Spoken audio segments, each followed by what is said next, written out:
start of the Kerry Bog Museum. We basically have a private tour of this museum. Puck Fair is one of Europe's oldest fairs, which takes place in Kilgarran, County Kerry, on the 10th, 11th, and 12th of August every year. A puck goat is crowned king for 3 days to celebrate the harvest season. This is the puck goat. This is what they call a Romany cart van. It's what gypsies used to use as they traveled around the world. This is Jeremiah Mulvihill, a turf cutter's dwelling. This is how a turf cutter lived. This is how the Irish lived in this bog village in probably the 19th century. This is their china. And there's the bathtub. And there's the fireplace. You can even smell the peat burning. You can tell that the people who lived here were deeply religious.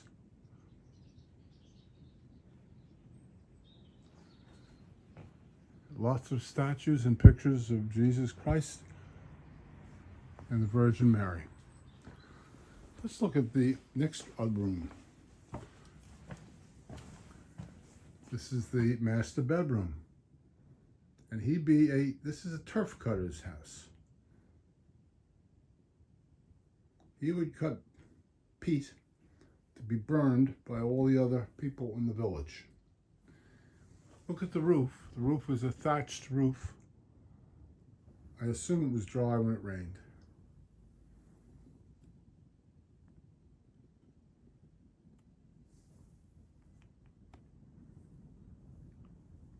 And it's said that many Irish folks lived this way until 1950. Matter of fact, I have it on great advice from my brother-in-law, who has relatives living in Ireland.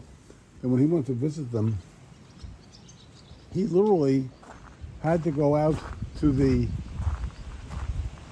barn to defecate.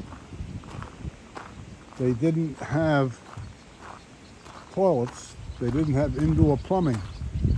This is Jack Bell Sullivan's forge. And this would be the blacksmith's work facility and his forge. And you can hear the noise his forge would make as he pounded horseshoes and made all the implements that they needed.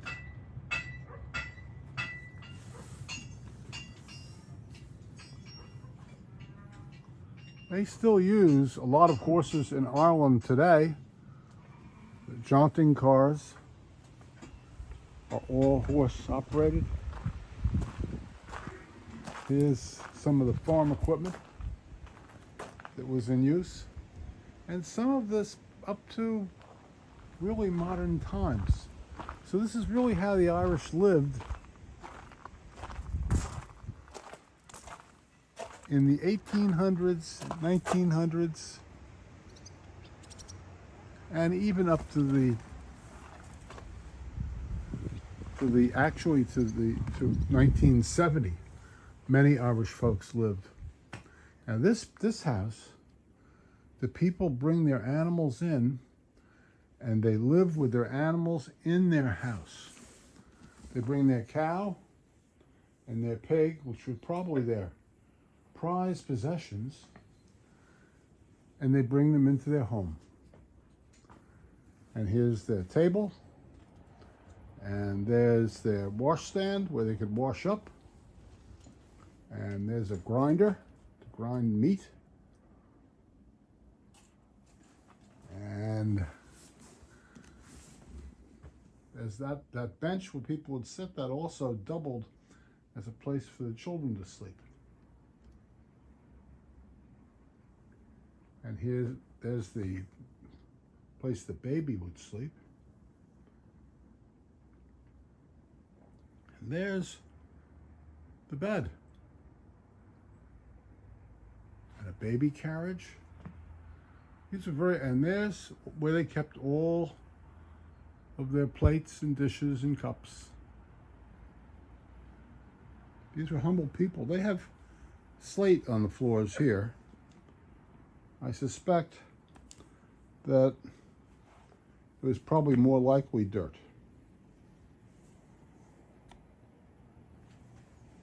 Let's go to the next house. It's a whole village of houses here. What do we have over here?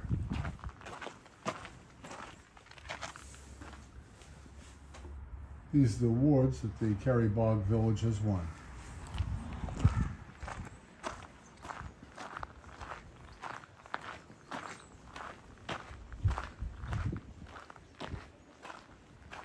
This is the Sheben.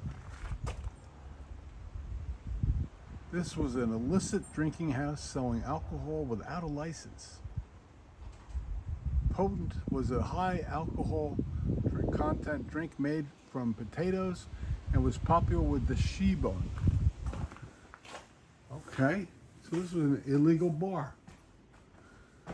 An illegal bar where they serve beer and drinks.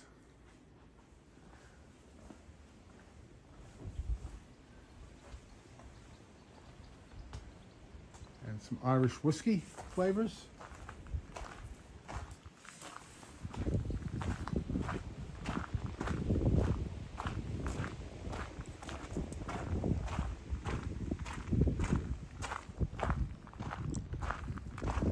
This is Denny Riordan, a laborer's dwelling. This is how a laborer might have lived. Probably right up to the 1950s. So what do we have here? Once again, they display the dishes. He has a bicycle, a small bed, a gravel floor, a table with dishes, few dishes, sparse quantity of dishes, some pitchers, probably water to wash with,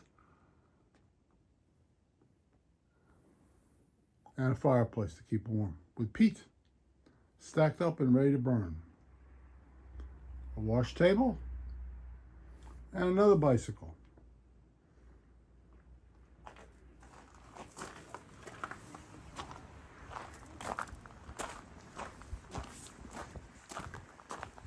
Let's see what the next house looks like.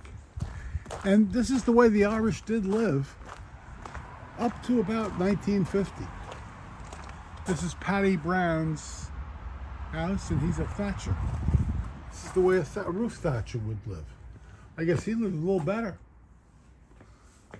Paddy Thatcher has a double bed and a queen-size bed, and beds on the second floor with a ladder for children, I guess. So he had 2 floors in this house. He also has a good bit of plates and china. And he has some knives and cups and saucers and things. And looks like he has grandma with him doing the cooking. And the peat fire.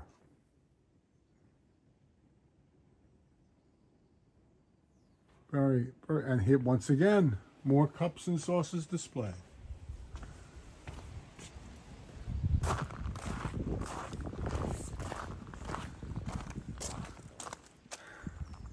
This is the ruin of a home. In the 18th century, it was vacated by the wretched inhabitants due to the eviction of the Great Famine, 1845 to 1850. The structure was made from fieldstone and would have had a thatched roof. Bridget was a widow, was evicted from her home along with her 5 children. Separated from her loved ones, she later enrolled in a workhouse. This would be Bridget's home. And it probably had a thatched roof on top.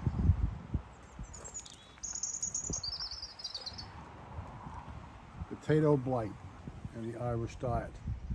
Potato and tomato blight is a disease caused by a fungus-like organism known as Polyphora infestans. It spreads rapidly in the foliage of potatoes and tomatoes, causing collapse and decay. A typical dish in the Kerry Bog village would have consisted of potatoes and to a lesser degree cabbage, poultry, eggs, occasionally dairy products. Food was scarce, and it was common for an entire family to go hungry on a regular basis. Potatoes were often eaten for breakfast, lunch, and dinner.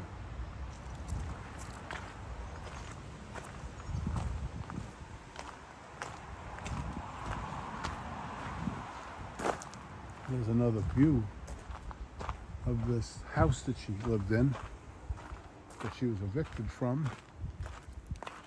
It's basically a stone house, and they put beams on it and thatched the roof. Here's another similar type of stone house. Notice the quit. Someone else being evicted from their stone house.